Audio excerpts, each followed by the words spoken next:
Hello, everybody. I hope you're having a fantastic day. My name is Kmart, and I want to talk about some basketball. Specifically, today, I want to talk about the Bradley Beal trade that was announced yesterday. It hasn't been finalized yet, but it will be going down in the future. And I know uh, there's a lot of people probably wondering sort of what's going on with this trade. The reason I'm making this video is because I was looking through sort of the general Twitter conversations, looking at some of the other content posted to YouTube after this trade went down, and it seemed like a lot of people had some questions about this trade, and a little bit of it made sense because this trade is a circumstance that I think uh, a lot of fans don't quite have full experience with, just because of Bradley Beal's situation, kind of changing the nature of that trade compared to ones that people have seen for big name players over the past couple of years here. So the point of this video is we're just going to go over a couple of those questions that I saw, give some maybe not objectively correct, but at least succinct answers to some of those questions, just so people maybe are a little bit less confused about what went down and why. So with that in mind, we're just going to jump directly into it. Do want to remind you of what was traded to each side. The Washington Wizards received or will receive Chris Paul, Landry Shamet, multiple second round picks, and pick swaps. Meanwhile, the Phoenix Suns got Bradley Beal. So that's the trade straight up. As far as we know, it could get altered before it's actually finalized, but for now, that is the trade structure. So the first question that I saw a lot of people asking, or a lot of people reacting to people posting content sort of saying this thing was, why are people saying that this was a bad trade for the Suns? You know, didn't they get the guy that they wanted? And that's definitely a valid question, right? The Bradley Beal trade was big news for a little while. All these teams were lining up to try and trade for him, and then the Phoenix Suns do trade for him, and then you have people out here saying that it was a bad trade. People are probably wondering why that sentiment exists, and there are some reasons for concern with this trade. Every trade has concerns. There's really no such thing as just a straight up uh, instant win trade that can't possibly fail. That doesn't exist. But the first major concern with Bradley Beal to the Suns is that the team now has three players in Bradley Beal, Kevin Durant, and Devin Booker, who have predominantly played with the ball in their hands over the course of their career. They are used to being the primary option for their teams on offense. They're used to being the guy that the offense sort of runs through on the vast majority of possessions. Obviously, with all three of them on the same team, you can't do that, right? Three guys can't have the most touches. That's not how that phrase works. That's not how math works. So that is a little bit of a concern. How do three ball dominant players share the court and all still get the same amount of opportunities that they are used to with their previous teams in their previous situations? As of right now, we don't really know the answer to that. We'll have to actually wait and see until the team plays.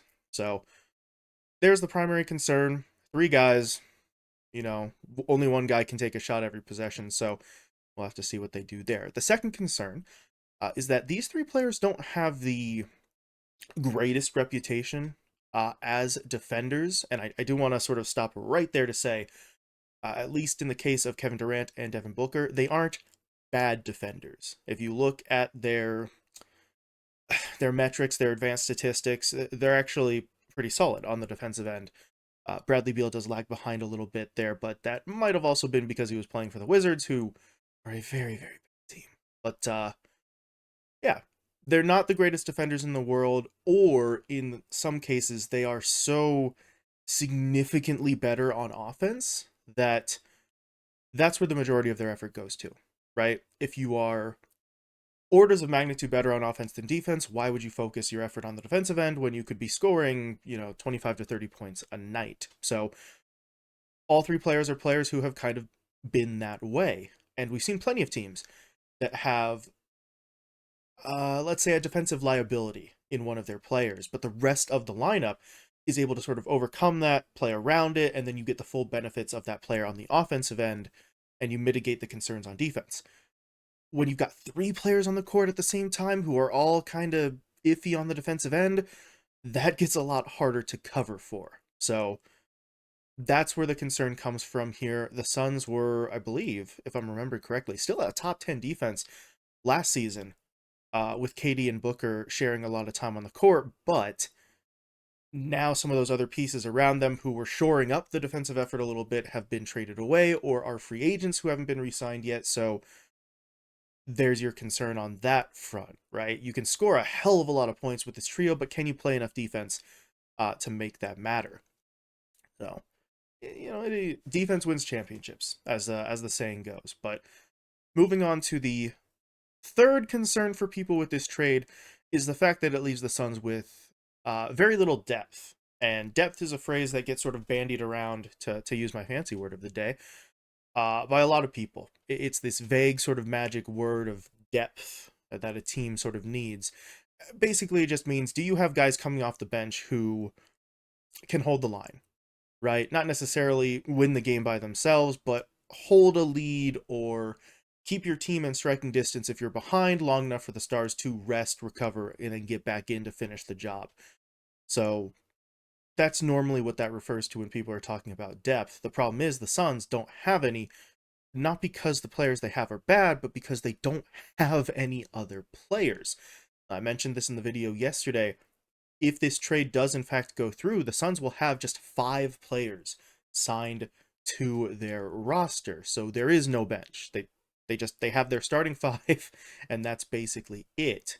So the team has to go out and re-sign some players, which of course right now is kind of hard because you can't sign any deals with anybody. We're still at that point in the season where teams can't really do those negotiations just yet. So it's a problem that almost certainly will be addressed fairly quickly into the offseason for the Suns, but for right now, it hasn't been. So there are people who are very much concerned about that. There is also the question of how do they do this for relatively little money. They're only a couple $1,000,000 away from hitting the luxury tax threshold, which is the point where teams have the tax rate on their overall team salary significantly increased if they cross that threshold, and the Suns are something like $5 or $6 million away from that. So you need to either find really, really cheap guys, minimum contracts for some of these players, or the Suns owner needs to not care about that extra tax bill being added on one way or the other. And I have heard some people talking about rumors of maybe trading DeAndre Ayton to try and get multiple players back to address some of those concerns. That would really result in the Suns spending the same amount of money, but they'd be spending that money on 2 or 3 guys instead of 1 guy. So obviously people are already sort of throwing things around, and that's the reason why there are concerns for this team with what the rest of the lineup looks like around these star players that they've assembled. So overall, those are the primary concerns. Those are the reasons why you might be seeing some people out on Twitter, YouTube, etc., saying that this wasn't a great trade for the Suns. You wonder, will there be enough offensive opportunities for this new big 3 that they've put together? Will they be able to maintain their status as a top 10 defense in the league with a third player who's not a great defender being added into the mix? And will the team actually be able to field anything even remotely competitive in the second and third units now that they've spent all this money on these big names? So that is it from the Suns' perspective. It's a big risk. There's, again, no such thing as a trade that isn't a risk, but most trades don't involve a $50 million player as part of that risk. So that is the reason for that. But that moves on to the question being asked on the other side of things, which is, why didn't the Washington Wizards either get more from the Suns or get a better deal from someone else? And this is where we get into the complicated part. For the Suns question, it was just a talk about basketball, about the actual game, and things of that nature. For the Wizards, unfortunately, we have to get into some of the specifics of these contracts and the specifics of NBA rules. So, first and foremost, why didn't the Suns get a better deal? Why didn't they get more for Bradley Beal? Isn't he a star player? And the answer is yes, he is. But The other answer is basically that the Wizards weren't actually allowed to do so. They were not allowed to go and try and get a better deal. Bradley Beal's contract contained what is called a no trade clause, which means the team is not allowed to trade this player. That's the shortest possible explanation for it. The only way that they can trade the player is if the player who owns the no trade clause decides to waive it or nullify it, get rid of it. But to do that, Beal was able to see exactly what the trade was going to look like, what team he was going to go to, and in essence, he had the ability to veto any trade other than the one that he specifically wanted. So once Bradley Beal decides he wants to go to Phoenix, he would like to be a Phoenix Sun. At that point, the Wizards are effectively trapped, right? We talked about, I thought he was going to end up in Miami. There was also word that there were offers from teams like the Milwaukee Bucks, like the Sacramento Kings. And in normal circumstances, that creates a bidding war, effectively. All of these teams are trying to put together packages to beat each other out. But with Bradley Beal having the no trade clause, once he decides he wants to go to Phoenix, the Wizards can only negotiate with Phoenix. If they spend time talking to Miami, Beal just says, I'm not going to Miami. So there's no point in further negotiations with that team because Bradley Beal will simply use his no trade clause to veto a trade to that team. So once he's chosen Phoenix, the Wizards can only negotiate with Phoenix. And at that point, if you are the Suns, you've got him. You've got him on the hook. At that point, the Suns no longer have to outbid any of the other teams in the market, right? The Suns basically say, we don't have to have a more attractive offer than Miami, than Milwaukee, than Sacramento, because Bradley Beal's already decided he wants to come here, and the other trades literally are no longer possible because he'll use his no trade clause to block them. So at that point, all the Suns have to do is put together a trade that complies with the rules of the NBA, and Washington's choices are either trade Beal for that package, the one that they basically got, or don't trade him at all. And obviously they chose to trade him because keeping Bradley Beal after he has made it pretty clear that he wants to leave would just lead to a season where everyone's upset at everyone and the product on the floor is going to suck. So they were forced into that trade.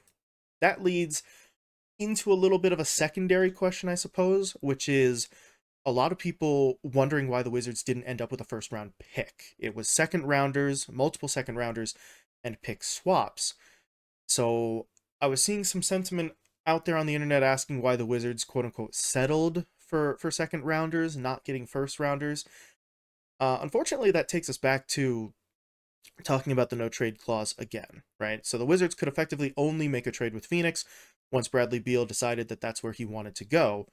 The reason why Phoenix didn't give the Wizards any first round picks is because they actually don't have any to give. So the NBA has rules in place for teams when they are trading picks. There are two big ones for the purposes of this trade scenario. Number one, you are not allowed to trade your own original first round picks in consecutive seasons, right? So, for example, if you trade a team your first round pick this season, 2023, you cannot trade your original 2024 first round pick. You are required to hold that pick and retain it. You can only trade picks in alternating years, effectively. So the Suns had already traded their alternating first round picks previously. I think most of them went into the Kevin Durant trade, actually. So they didn't have any available. So then you might ask, okay, well, why not just trade a pick in the future, right? Well, there's rules against that too. You can only trade your picks so far, so many years removed from where we are right now. So, for example, in the year 2023, where we are, you can't trade a first round pick in 2050, right? I don't know exactly what the limit is, but there is a limit on how far forward teams have access to their future picks, and Phoenix had already spent all of the ones that they had within that allotted time frame as well. So they didn't have any first round picks that are legally tradable when they're dealing with the Wizards. And in a normal trade circumstance, you would say, okay, that means the Suns are out. If they don't have any first rounders to trade, then they don't get to make a trade. Because why would a team accept a deal that doesn't include first round picks? But Again, Bradley Beal, with the no trade clause, basically says, no, you have to make a deal with the Suns. That's the only team I'll accept. So instead, the Wizards say, okay, how many second rounders do you have? How many pick swaps do you have available? We'll take what we can get because we are only allowed to make a deal with you, so we might as well get as much as we can, right? So it's very unfortunate for the Wizards. And that is also the reason why they didn't get more players out of this deal either, right? Setting the picks aside for a second, in terms of the actual players coming to Washington, they got Chris Paul, they got Landry Shamet. You'd think maybe they could get a little bit more. Maybe they could get a young player, a developing talent, something like that. Well, again, because of the no trade clause, the Suns didn't have to offer anything like that. All they had to offer was players whose contracts matched Bradley Beal's within a certain percentage. I think it's like the traded player plus 25% or plus or minus 25%, something in that nature. So Chris Paul and Landry Shamet's contract value matches Bradley Beal's within what the rules say you have to match. So they don't have to offer anymore because, again, the Wizards could only trade with the Suns. So the answer to a lot of these questions was because of the no trade clause that Bradley Beal had. But no trade clauses in the NBA are already kind of rare and becoming more and more rare as we go, as more and more teams are hesitant to give a player that kind of influence. Because, as we literally have just seen with this trade, a player with a no trade clause can wreak havoc on your plans. I'm sure Bradley Beal wasn't intentionally trying to be malicious to the Washington Wizards here.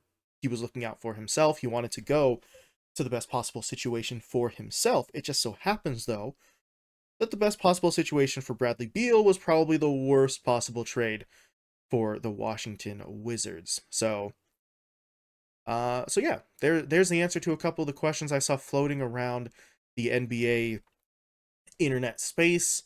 I felt like there was a lot of confusion that I was seeing from people responding to tweets and YouTube videos, and I think a lot of it did stem from this no trade clause. And obviously, a lot of people who watch basketball and who follow basketball don't know the ins and outs of all the NBA's rules and of how a no trade clause works because we don't really see them all that much. And the players who do tend to have no trade clauses also tend to not get traded. That's kind of the point. So there's your explanation. There is a very good reason why no trade clauses are becoming less common. They really do have the potential to tie a team's hands behind their backs here. So commiserations to the Wizards. They did the best they could in a situation where they had very few options, basically one option left to them. They tried to do the best that they could. So, yeah, there's your explanation for that in case you were wondering. Obviously, I'm not going to do this for every single trade that goes down.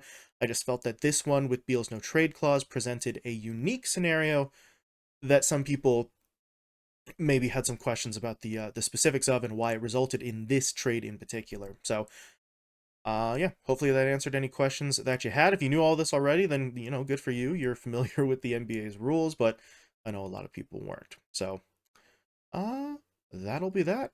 Hope this answered any questions you have. If you have any that I didn't answer, I mean, feel free to ask them anyway, and I'll see if it's something that I know or if it's an answer that I can find for you. But either way, thank you all for watching, and I will talk to you later.